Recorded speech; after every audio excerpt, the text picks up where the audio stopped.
Bismillah. Assalamualaikum warahmatullahi wabarakatuh. Waalaikumsalam warahmatullahi wabarakatuh. Alhamdulillah.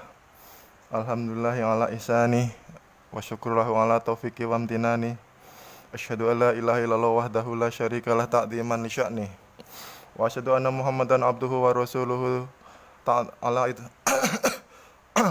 Wa asyhadu anna Muhammadan abduhu wa rasuluhu adda'i ila ridwani. Shalawatullah wassalamu alaihi wa sahbihi wa man syara ala nahjihi waqtafa asaruhu ila yaumil qiyamah. Allahumma inni as'aluka ilman nafi'an wa rizqan thayyiban wa amalan mutaqabbalan. Amma ba'du. Pertama-tama marilah kita panjatkan puja dan puji syukur kepada Allah Subhanahu wa taala yang mana pada kesempatan pagi hari ini kita dipertemukan dengan majelis yang semoga diberkahi Allah Subhanahu wa taala. Shalawat dan salam semoga kita curahkan kepada Nabi besar Muhammad sallallahu alaihi wasallam, kepada para sahabatnya, kepada umatnya yang setia mengikuti tuntunannya hingga hari akhir nanti. Para hadirin dan pemirsa yang semoga dirahmati Allah Subhanahu wa taala. Kita melanjutkan pembahasan kita yang kemarin tentang muqaddimah ibadah yang kita akan pelajari adalah tentang seputar sholat. Yang dimana kemarin telah dikisahkan bahwa seorang sahabat yang bernama siapa Pak kemarin? Hatim al-Ansori, yang mana dia didatangi oleh seorang sahabat yang bernama Isom ibnu Yusuf. Dia kemarin bertanya seputar bagaimana tentang sholatmu wahai Hatim al-Ansori. Ya, kita melanjutkan kemarin kisahnya tentang apa yang diceritakan Hatim al-Ansori. Dia seolah-olah sholat inilah sholat saya yang terakhir. Benar kan gitu kemarin? Iya. Sholat inilah, dia menjawab inilah seolah-olah kalau saat sholat ini adalah sholat saya yang terakhir.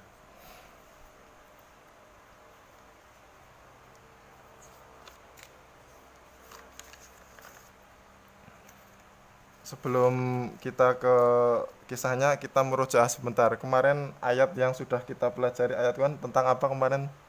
Ada 2 ayat. Yang pertama tentang perintah untuk ibadah. Wa ma khalaqtul jinna wal insa illa liya'budun, dan tidaklah diciptakan jin dan manusia melainkan untuk beribadah. Jadi diciptakannya jin dan manusia hanya untuk beribadah, enggak yang lain. Terus yang ayat yang kedua kemarin, sholat dapat mencegah perbuatan keji dan mungkar. Wa tansa anil fahsya wal mungkar. Kemudian pada saat itu Hatim al-Ansori melanjutkan ceritanya. Setelah dia menceritakan inilah sholat utama, kemudian dia berniat takbir dengan dengan keikhlasan, ihsan dengan sebaik-baiknya. Yang namanya takbir Allahu Akbar. Sholat dimulai dengan takbir Allahu Akbar. Kemudian dia membaca surat dan ayat dengan penuh penghayatan. Tidak ada namanya cepat-cepat, benar-benar dihayati ayat per ayat, surat per surat. Benar-benar dihayati. Enggak cepat kayak kilat khusus yang kemarin kita ceritakan itu tadi. Dan sambil dinikmati bacaan tersebut. Maka wajar ketika sholat pada saat itu sholatnya itu sambil menangis. Jadi sholatnya itu sambil menangis. Ini kenapa? Ya, pada saat itu cerita ini terdengar sampai Nabi Muhammad SAW. Dan dia ini kata perawinya kayak gitu. Nabi sedang menangis, kok bisa seperti itu sampai menghayati seperti itu? Ya, ini karena dia ruku dengan tawaduknya, dia sujud dengan benar-benar merasakan ketundukannya kepada Allah. Sujud dia merasakan ketundukannya itu kepada Allah. Dan dia mengucapkan salam dengan keikhlasan. Assalamualaikum warahmatullahi wabarakatuh. Assalamualaikum 2 kali, selesai sholat. Dan kata Hatim ini, sholatku ini telah saya lakukan selama 30 tahun. Ya kayak gini, sholat saya itu kayak gini selama 30 tahun. Selama 30 tahun lang, selama 30 tahun yang lalu, dari 30 tahun yang lalu. Ketika itu Isom juga mengatakan hanya engkau yang bisa melakukan sholat seperti ini. Itu yang bertanya menangkatnya, hanya kamu yang bisa sholat seperti ini. Dan Nabi Muhammad sebelumnya, jadi dia itu sholatnya kamu seperti Nabi kayak gitu, seperti ini gitu. Kemudian setelah itu kemudian dia menangis, jadi ya sahabatku, ya dia istilahnya sampai menangis setelah dia mengungkapkan seperti itu. Tentunya ya secara itu kan udah ditanya ya wudunya secara lahiriah dan batinnya, terus sambil kita merasakan ya kebersihan hati kita, apa-apa dan yang dilakukan kita perilakunya dalam keseharian sehari-hari, dipraktekkan dalam kehidupan sehari-hari. Hanya Allah yang menganggapnya besar, kita kecil gitu kan gitu. Inilah ya pembelajaran dari kisahnya Hatim Al-Ansori yang didatangi oleh Hatim Ibnu Yusuf.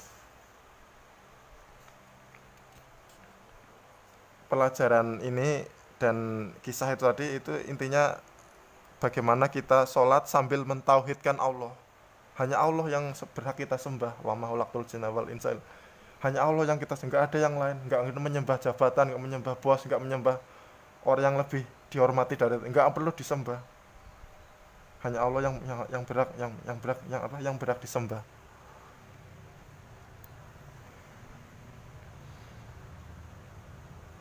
Ya itu kisahnya itu bisa dilihat dalam kitab Syiar A'lamin An-Nubala. Itu kisahnya udah ada jelas itu dari awal sampai akhir penjelasan tentang sholat. Silahkan dibuka kalau punya kitabnya, silahkan nanti dibuka. Kita lanjutkan ke muqaddimah sholat. Pernah kecopetan sholat? Arti kecopetan gimana, Mas? Nanti kita bahas. Sedih enggak, Bro? Kalau kecopetan sholat? Ya sedih. Kenapa? Kalau menurut saya sih arti kecopetan itu sampai lalai atau gimana ya? Ya nanti kita perbandingan dengan jawabannya. Sebelum ke pembahasan, kalau kita yang namanya kecopetan HP misalnya, uang, atau mungkin tablet, atau mungkin bahkan laptop kecil itu perasaannya gimana? Sedihkah? Galaukah? Itu adalah termasuk barang yang sangat berharga apa enggak itu? Salah satu barang yang mungkin berharga. Iya, sedih ya, kecewa juga. Wajar nggak kalau sedih? Wajar. Yang nggak wajar itu kalau kecopetan sesuatu yang lebih berharga dari itu. Kira-kira ada nggak kecopetan yang lebih berharga dari yang disebutkan tadi, uang, HP, atau mungkin dompet, yang intinya barang berharga yang untuk urusan dunia?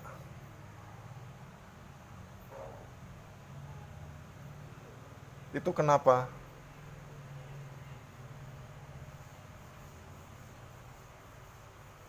Kenapa bisa sedih? Ini wajar. Karena untuk membantu urusan kita di dunia. Kecopetan sesuatu yang lebih berharga dibanding HP, duit, mungkin laptop. Kok nggak sedih? Pasti sedih. Ini ada yang lebih berharga. Apa itu? Sholat. sholat. Sholat kita sampai kecopetan. Ini yang lebih berharga dari yang benda-benda yang tadi kita sebutkan itu. Sholat sama HP itu lebih berharga mana, Pak? Sholat. Sholat sama HP Sholat. lebih berharga sholat. Kecopetan sholat itu harusnya lebih sedih dari kecopetan HP. Sudah pernah, saya juga sudah pernah kehilangan HP saya. Pernah saya kehilangan HP, Pak. Ya. Kehilangan dompet saya juga pernah. Ya kehilangan uang malah jatuh. Ma- ma- Mari kita definisikan arti kecopetan sholat.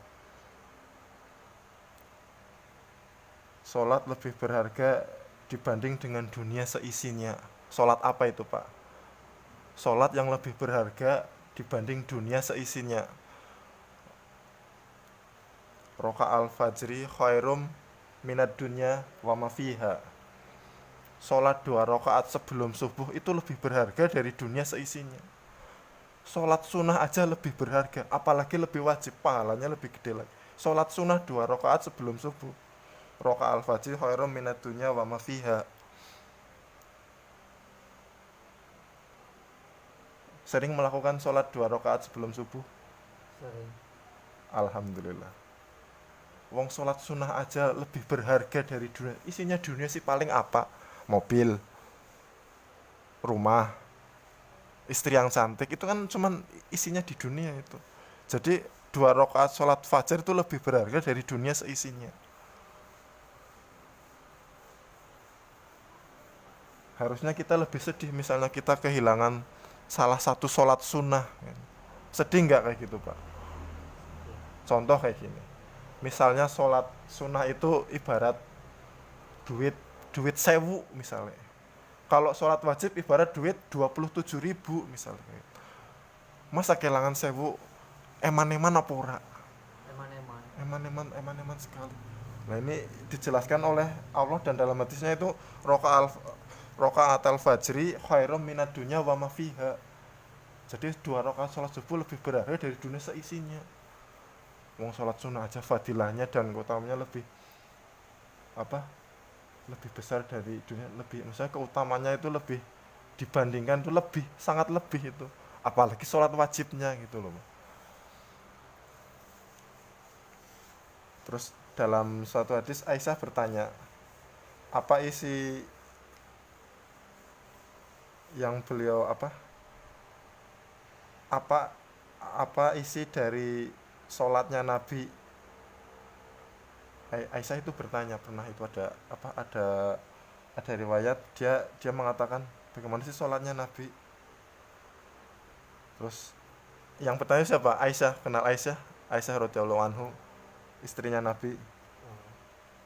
Aku pernah bertanya kepada Nabi tentang sholatnya Nabi. Bagaimana sholatnya Nabi? Dia itu kalau sholat tuh nggak tengok-tengok. Pernah nggak tengok-tengok? Tengok-tengok ketika sholat. Nabi itu nggak pernah tengok-tengok ketika. Dia bertanya tentang apakah boleh kita sholat tengok-tengok gitu. Tolah-toleh lah bahasanya. Wahai Rasulullah. Dia bertanya, wahai Rasulullah, saya melihat orang itu sholat. Bagaimana itu wahai Rasulullah? Itu yang bertanya itu ibunda Aisyah radhiyallahu anhu. Terus jawabnya Rasulullah gimana? Sholat kalau dalam keadaan sedang kecopetan yaitu tolah-toleh. Sebenarnya kecopetan apa? Kecopetan sholatnya itu namanya kalau sedang tolah-toleh. Jadi apa? Nggak fokus dan nggak khusyuk. Benar nggak itu? Lewat sana ada tulisan partai apa gitu. Terus yang di sini apa ya? Ada tulisan lagi yang mungkin dagadu apa itu dulu kan pernah ada itu yang tulisan yang guyon-guyon di kaos itu dibaca semua dari muter dibaca itu. Itu kira sholatnya khusyuk enggak itu? Enggak. Sholat sambil baca kayak gitu. Makanya kalau kita sholat, kalau bisa kita sholat seragam bajunya itu yang bersih dan polos, nggak ada tulisannya biar nggak mengganggu jamaah yang lain. Kalau diupayakan kayak gitu.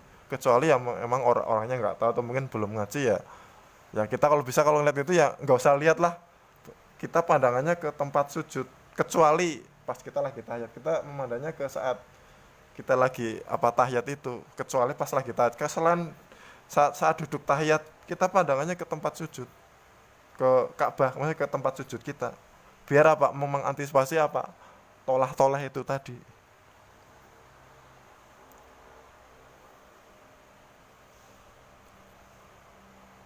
Dan tengok-tengok ini apa tolah-tolah ini itu ada dua jenis. Ada dua jenis. Jenis yang pertama kata Imam Ibnul Qayyim rahimahullah, seorang ulama ini Imam Ibnul Qayyim rahimahullah, tengok-tengok itu ada dua. Yang pertama itu tengok-tengok hati, yang kedua tengok-tengok mata. Tengok-tengok hati yang tadi yang kita lagi bahaskan itu tengok-tengok mata, lihat apa, oh ada baju ya, di masjid ada tulisan kaligrafi apa, kita baca misalnya asyhadu alla ilaha, itu sangat mengganggu sekali. Itu adalah tengok-tengok mata. Terus yang kedua ada tengok-tengok hati. Tengok-tengok hati itu yang kayak gimana? Tengok-tengok hati itu tidak fokus. Tadi kan tidak khusyuk, yang ini tidak fokus. Kenapa tidak fokus? Waktu sholat kita mikirin sesuatu. Misalnya, jadi hatinya tuh piknik kemana-mana. Misalnya, aduh, aku HP kurung dicas, mengko tak cak ora kelaring tak cabut, mbok meledak gitu. Waduh, tadi saya mau naruh dompet di sana, takut ada yang, saya pernah merasakan itu. Jadi nggak fokus. Itu termasuk tengok-tengok itu, tengok-tengok jenis hati itu. Hatinya jadi nggak menghayati apa yang nggak khusyuk dengan bacaan kita. Kita kan lagi sholat kan, itu ibarat kita sedang komunikasi. Iya. Komunikasi dengan siapa? Dengan Allah. Kita mungkin bisa selamat dengan jenis tengok-tengok hati. Apakah kita mungkin bisa selamat dengan tengok-tengok yang lain? Tengok-tengok mata kita selamat. Apakah kita bisa selamat bisa dengan tengok-tengok hati? Atau mungkin kita balik, kita nggak mikirin sesuatu, kita fokus bacaan. Tapi kita sambil, apakah ini selamat, bisa selamat? Insya Allah nggak, sholat kita nggak bisa selamat itu kalau salah satunya bisa kayak gitu. Susah sekali untuk namanya untuk fokus. Karena saat sholat Allah itu sedang memperhatikan kita. Allah menjawab apa yang kita baca. Alhamdulillahirabbil alamin. Allah membaca Ar-Rahmanir-Rahim Maliki Yaumiddin. Sampai kita tahu Allah tuh meninggalkan, nggak memperhatikan sholat kita. Kalau sampai kita tengok-tengok. Ini yang dikatakan Aisyah radhiyallahu anha kayak gitu. Allah tuh sedang menyimak bacaan kita, disimak, benar-benar disimak. Ya kalau kita lagi jadi makmum sih enak, kita tinggal nyimak bacaannya imam. Iya. Ya kita menyimak bacaan imam. Allah pun menyimak apa yang disimak, apa yang dilakukan jamaahnya. Itu pasti itu Allah sedang merespon apa yang kita baca. Ini dalam sebuah hadis yang namanya surat Al-Fatihah itu separuh dari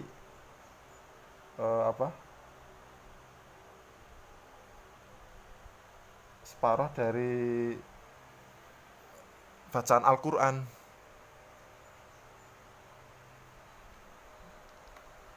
Ketika hambanya sedang membaca Al-Fatihah, ini Fatihah ini termasuk rukun. Jadi rukun setiap rakaat pasti kita baca Al-Fatihah. Beda dengan yang lain, suratan. Misalnya Qul huwallahu ahad, Allahu somad, lam yalid wa lam yulad. Itu cuman di rakaat pertama dan kalau imam baca. Misalnya kita di rakaat ketiga dan keempat baca suratan, boleh nggak? Boleh. Boleh, Pak. Misalnya imamnya agak lama gitu. Kita setelah di rakaat ketiga sholat isya misalnya, setelah baca Al-Fatihah, kita baca suratan lagi, boleh. Itu termasuk sunnah. Membaca itu sunnah. Contoh lagi, saat kita dipanggil bupati misalnya, ini sebagai cerita aja. Kira-kira kita menyiapkan apa saja misalnya kita dipanggil bupati atau mungkin dipanggil presiden gitu, apa yang kita siapkan? Pulpen, Misalnya buku. bajunya yang rapi, yang sopan, Oh, terus mungkin apa? Kalau kita bawa HP, buru-buru kita apa? Matikan atau mungkin dibikin getar, di silent mungkin kayak gitu. Masa kita menghadap Allah semaunya sendiri?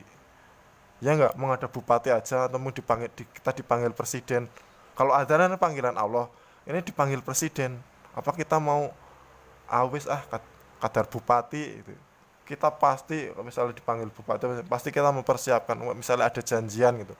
Nanti hari Selasa atau mungkin Kementerian Sosial atau mungkin siapa mungkin jenengan yang mungkin sedang kita alami, mungkin kita persiapkan nggak? Pasti itu kita persiapan. Apalagi menghadap Allah Rabbul Izzati Amma Yasifun. Pasti kita persiapan itu. Kenapa saat kita berkomunikasi dengan Allah kita nggak persiapan? Kita siapkan. Ada hadis Nabi SAW.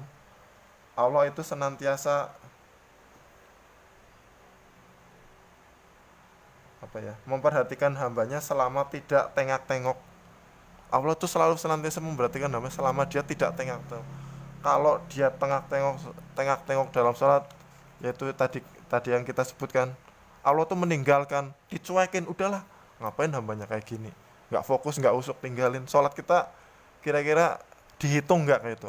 Mungkin ya kalau diberi pahala syukur, kira-kira dihitung nggak kayak gitu? Allah sudah meninggalkan sih, udah nggak menyimak bacaan kita. Jadi Allah tidak memperhatikan lah itu. ya nggak dihitung. Andaikan hamba itu tengok langsung, itu Allah langsung cabut lah, cabut udah. Secara kasar kayak gitu. Makanya kita ya berusaha untuk fokus dan khusyuk. Dan yang penting tumak nina. Kalau misalnya kita sholat sunnah sendirian, tumak nina, nggak usah cepet-cepet, tumak nina. Jadi setelah kita baca 3 kali, kita ada hela nafas lah, terus bangkit. Misalnya ruku ya habis baca misalnya subhanallah, udah 3 kali ya menghela nafas. Itu ciri-ciri tumak nina kayak gitu, santai, nggak ngongsrong. Bahasa ngongsrong nggak? Jadi buru-buru cepet pengen cepet selesai, itu namanya ngongsrong. Ada beberapa ulama itu menjelaskan tentang tips-tips khusyuk. Ada beberapa tips yang nanti kita nggak sampaikan semuanya, ini ada beberapa saja lah. Ada tips-tips biar kita bisa khusyuk dalam sholat, tumak nina, fokus. Ada beberapa tips. Yang pertama, ya silakan kalau mau dicatat boleh. Yang pertama itu kita ikhlas, niatkan semata-mata hanya Allah. Pokoknya ikhlas saja, nggak usah ada beban. Kita ikhlaskan niat semata-mata Allah. Ikhlas itu artinya apa? Ikhlas artinya murni. Murni berarti apa? Nggak ada campurannya. Murni pokoknya kita ikhlas itu murni nggak ada. Contoh susu murni. Kalau susu murni dicampur air, itu kira-kira susu murni apa enggak itu? Enggak. Terus cinta kalau nggak murni gimana itu, Pak? Cinta dicampuri dengan misalnya dusta. Jadi dia cinta tapi dengan cara berdusta itu. Saya bagaimana biar istri saya atau mungkin pacar saya itu cinta gitu. Itu kira cintanya murni nggak itu kayak gitu? Jadi ya tidak. Cintanya itu nggak murni. Jadi mengikhlaskan niat semata-mata Allah. Mengikhlaskan itu artinya memurnikan. Wa ma umiru illa liya'budullaha mukhlisina lahuddin. Mukhlisin ikhlas, mukhlisina lahuddin.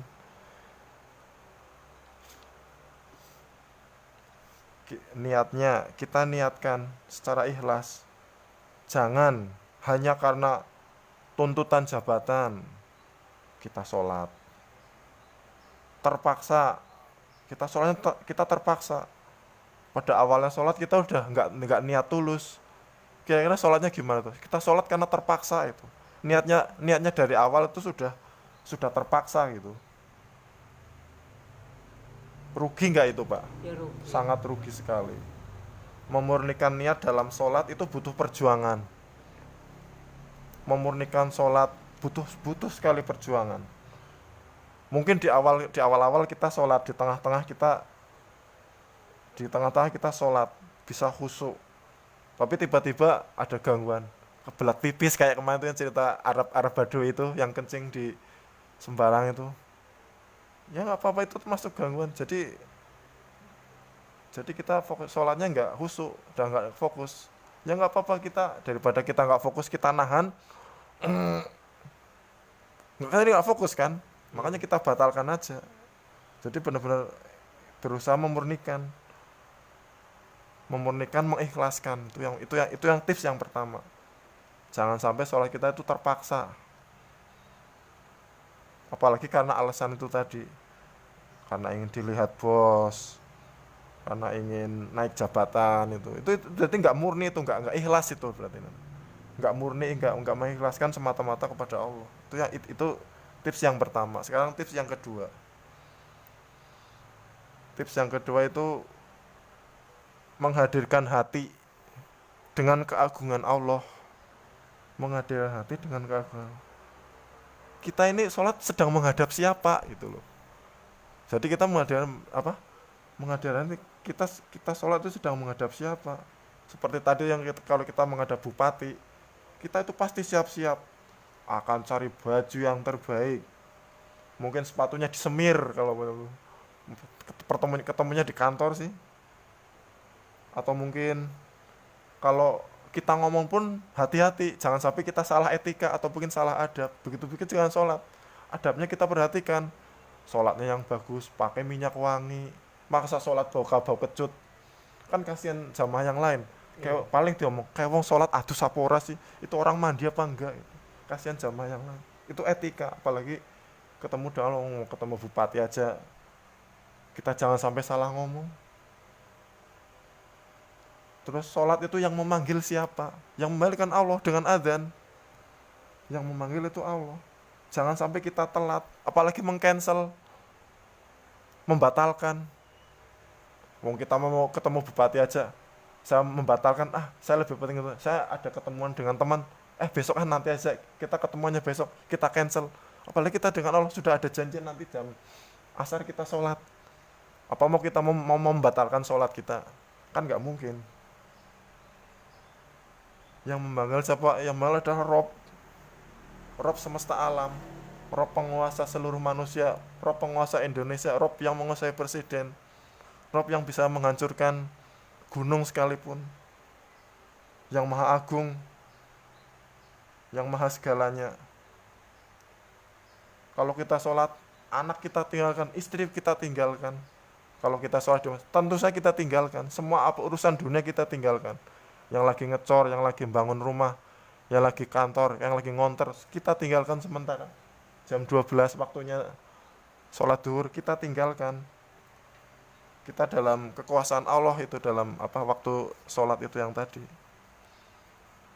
Yang kedua itu tadi menghadirkan hati atas keagungan Allah, itu harus kita hadirkan itu, biar kita bisa khusyuk dan fokus. Dan ini tips yang mungkin yang terakhir lah, yang ketiga nggak usah banyak. Sebenarnya sih banyak, ada beberapa, mungkin ada 5-6 tuh, nanti kita bahas pas waktu ada bacaan itu. Ini mas ada hubungannya dengan bacaan yang itu.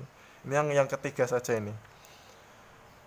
Tips untuk biar kita sholat kita khusyuk dan bisa konsen dengan tumakninah. Yang ketiga ini, membayangkan bahwa Allah itu sedang memperhatikan kita. Ini yang namanya sholat ihsan. Ihsan itu adalah beribadah seakan-akan engkau melihatnya. Jadi Allah melihat kita sedang melihat Allah. Itu kayak gitu namanya. Membayangkan kita sedang memperhatikan Allah, itu sedang memperhatikan sholat kita, dan kita sedang berkomunikasi dengan Allah. Bagaimana kalau kita berkomunikasi? Seakan-akan ini bukan melihat Allah, tapi seakan-akan kita sedang melihat Allah. Allah itu sedang melihatmu, ada CCTV gitu, kayak gitu. Kalau di dunia paling urusannya seputar CCTV itu. Jadi Allah itu punya CCTV, di dunia aja punya CCTV, apalagi Allah pasti punya CCTV. Ibaratnya Sholat itu kita sedang live, sedang siaran langsung. Siaran langsung kita dengan Allah. Yaitu tips yang ketiga, agar sholat kita itu bisa khusyuk dan tumak ninah. Sekarang kita lanjutkan ke masih pembukaan tentang sholat. Ada sholat itu kan ada berapa macam itu Pak Ivon? Sholat itu ada berapa macam? 5. Enggak, maksudnya jenisnya itu kan waktunya. Jenisnya ada berapa macam? Sholat itu ada 3 jenis. Sholat itu ada 3 jenis sholat yang perlu kita ketahui. Yang pertama itu sholat wajib. Yang pertama itu sholat wajib. Sholat wajib. Sholat wajib kan mungkin sudah tahu lah. Mungkin orang Islam pasti sudah tahu. Dari subuh, terus duhur, asar, maghrib, isya, mungkin dan waktu-waktunya dan bisa berjamaah apa enggak, itu mungkin itu yang sholat. Terus jenis yang kedua itu sholat sunnah. Sholat yang sangat ditekankan untuk dikerjakan itu sholat sunnah. Yang sangat ditekankan untuk dikerjakan untuk mengiringi sholat wajib, itu namanya sholat sunnah. Sholat yang sangat ditekankan untuk dikerjakan untuk mengiringi sholat wajib.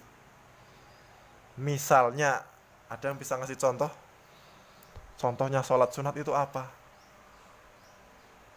Contoh sholat sunat. Yang pertama mungkin sholat rawatib. Rawatib apa?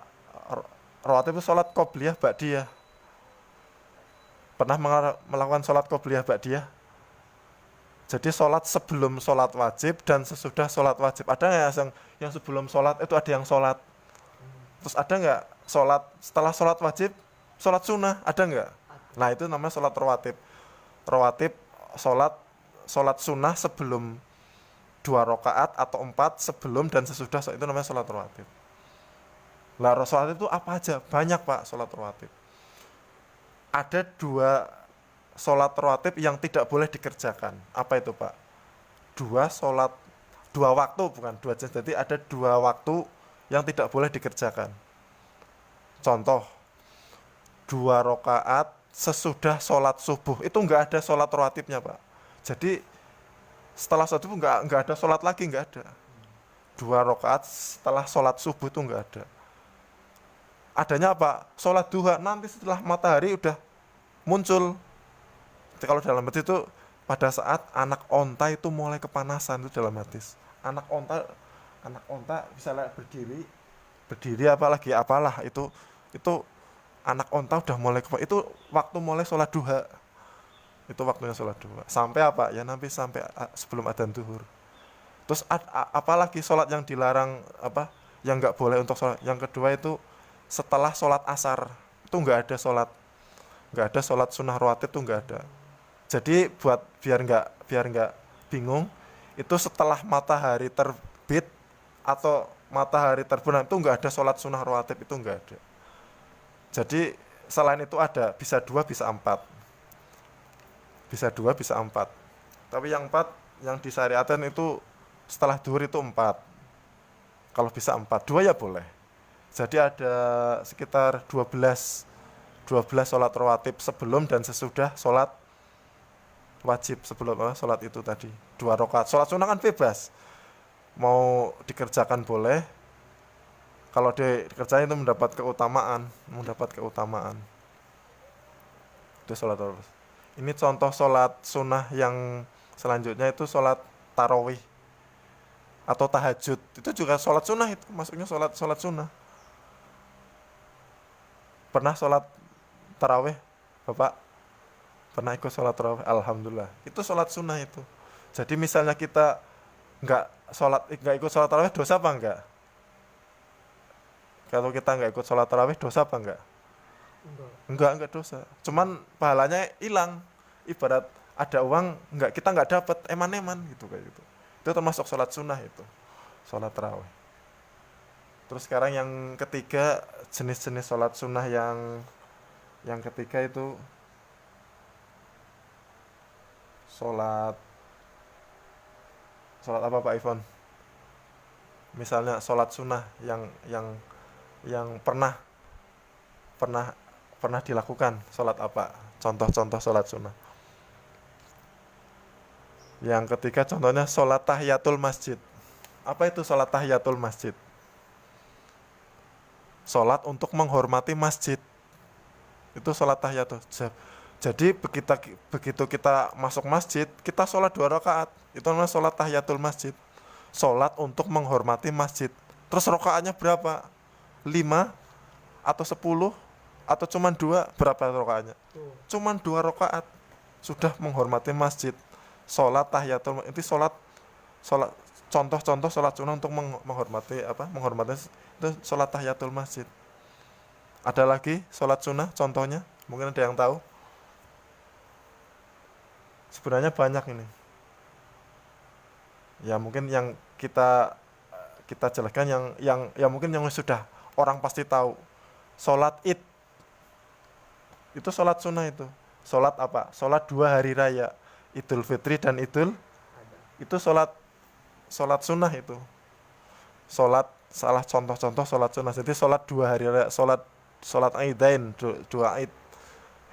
Sholat hari raya Idul Fitri dan Idul Adha. Itu termasuk jenis sholat sunnah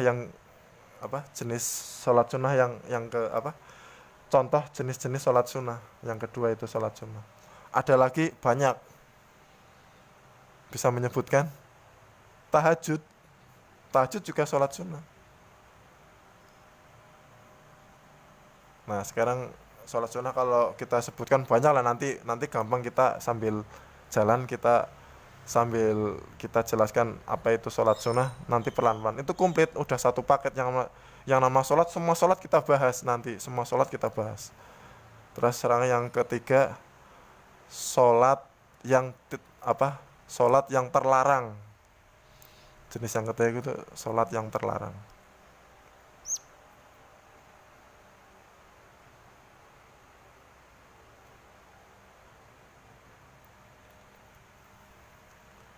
Sholat terlarang itu adalah sholat yang tidak diperintahkan oleh Allah.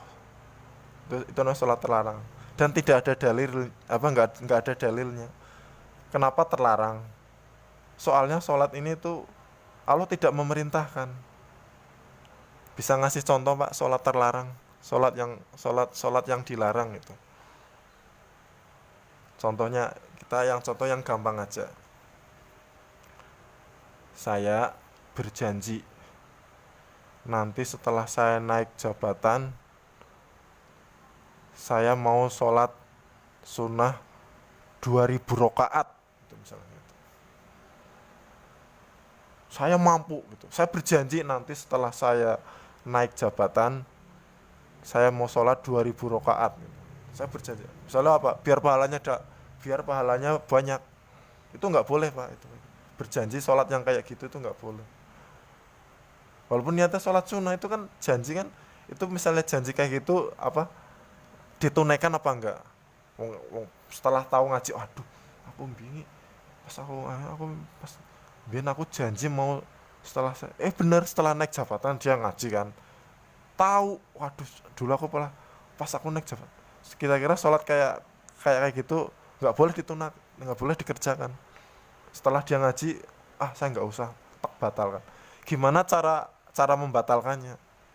Kita membayar kafarat. Kafarat itu apa? Denda. Karena apa? Kita sudah berjanji ngawur. Contoh kafarat apa? Ya kita memberi makan fakir miskin yang misalnya lebih repot dari kita. Silahkan selama 1 hari. Bebas, entah makanan mantak atau intinya selama 1 hari orang itu keluarga itu kenyang. Itu sebagai salah satu bayar dendanya, sebagai kafaratnya. Nah itu jenis sholat yang ada. Sekarang ini ada jenis sholat lagi, tapi ini nggak masuk yang ketiga ini. itu termasuk sholat juga. Ada jenis sholat ini. Yang ketiga itu sholat nazar, sholat janji namanya, sholat nazar. Ini bisa masuk ke 4 atau mungkin yang jenis-jenis sholat yang selanjutnya itu namanya sholat nazar, sholat janji. Ini kira-kira sholat janji ini kira-kira sholat sunnah apa sholat wajib Pak ini? Misalnya dikerjakan boleh, ini yang boleh ini kira-kira sholat sunnah apa sholat wajib? Sunnah. Sholat sunnah, benar, tepat sekali. Boleh mengerjakan ini, jenis sholat ini, jenis sholat janji.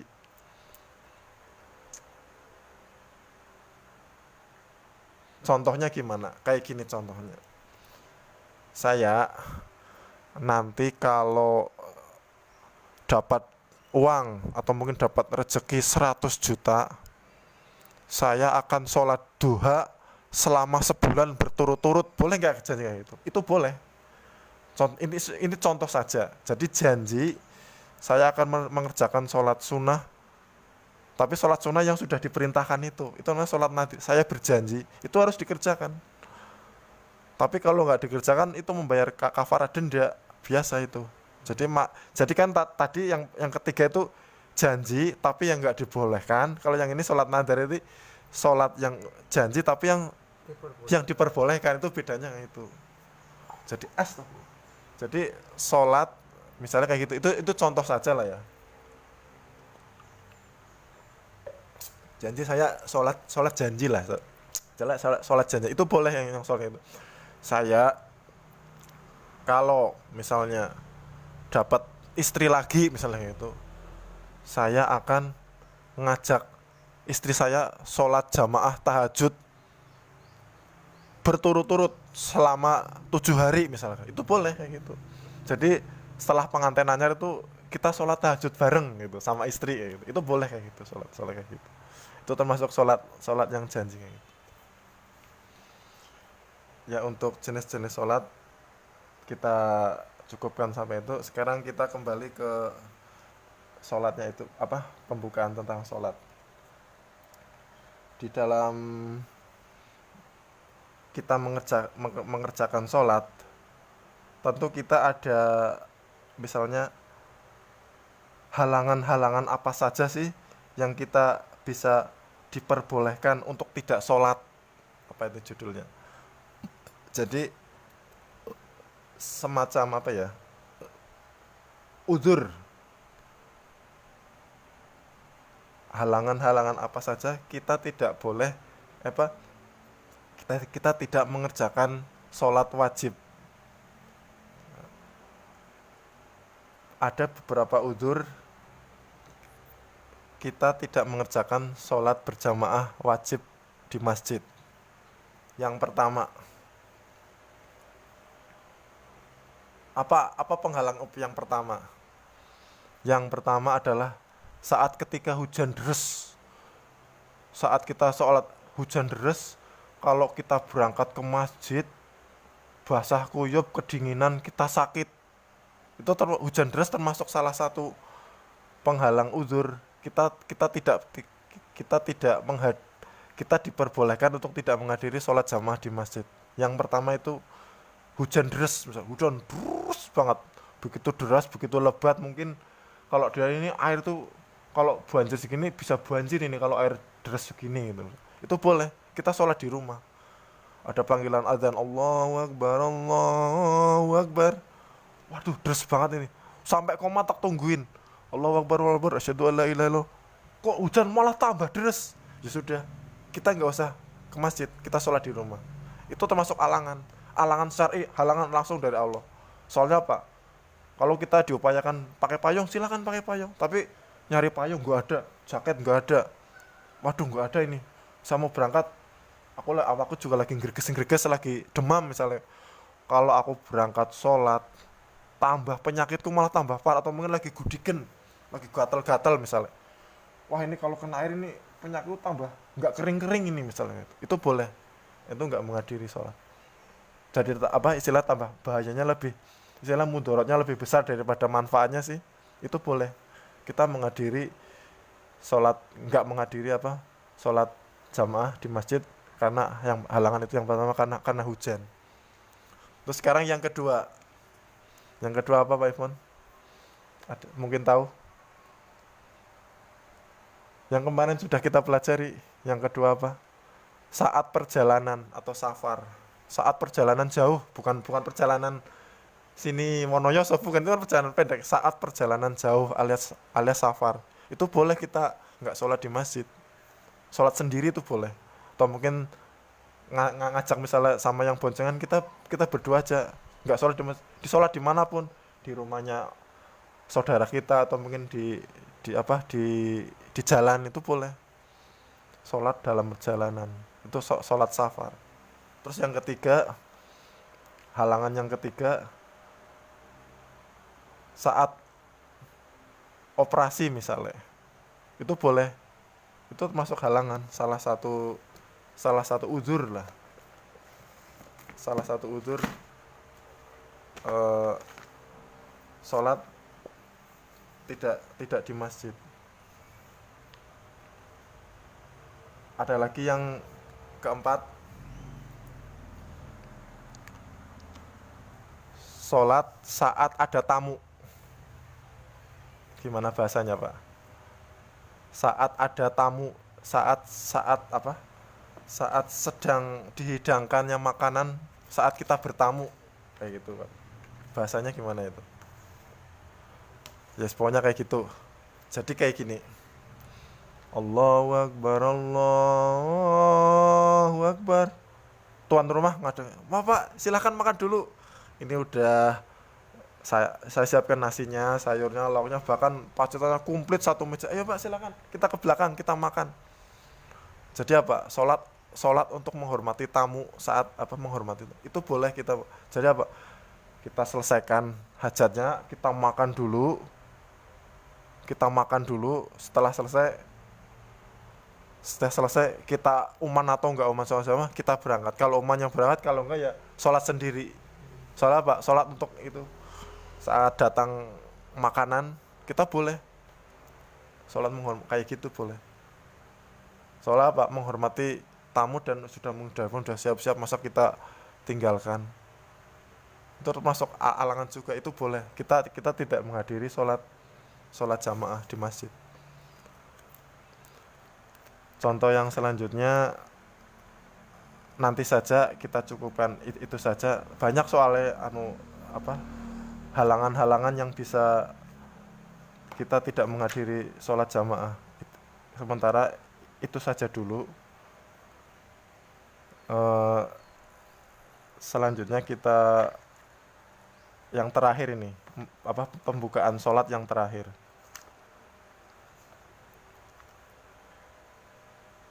Setelah sholat, apa yang kita lakukan Pak? Ini kan tadi kan udah ke sholatnya. Disyariatkan itu sunnah setelah sholat.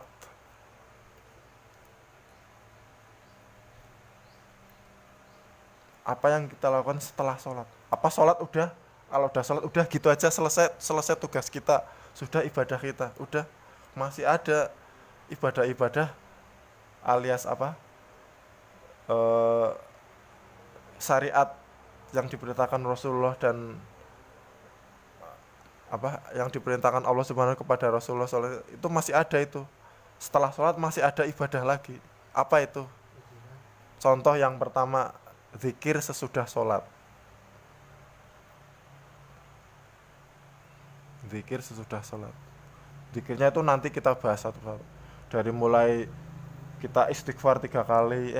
Ini yang gampang-gampang aja. Contoh zikir setelah sholat. Yang pertama ini, boleh catat silakan.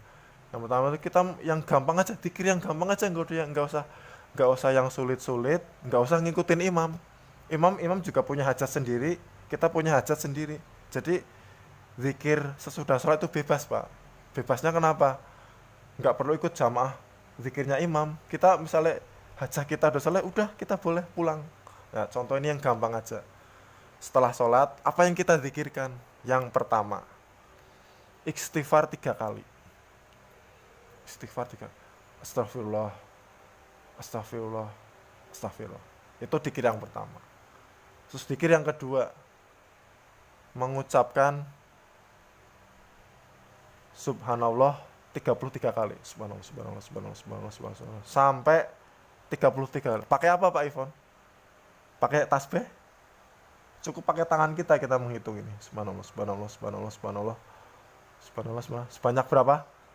33 kali. Terus yang kedua, alhamdulillah. Alhamdulillah, alhamdulillah, alhamdulillah, alhamdulillah, alhamdulillah, alhamdulillah. Alhamdulillah. Sama 33 kali. Terus yang ketika selanjutnya nih Allahu Akbar. Allahu Akbar, Allahu Akbar, Allahu Akbar, Allahu Akbar, Allahu Akbar. 33 kali. Ini boleh apa? Nanti urutannya boleh dibolak-balik. Yang ini terus selanjutnya kita baca Al-Fatihah, boleh. Setelah salat kita baca Al-Fatihah. Alhamdulillahirabbil alamin. Boleh dicatat ini. Alhamdulillahirabbil alamin. Setelah ini terus baca Al-Fatihah.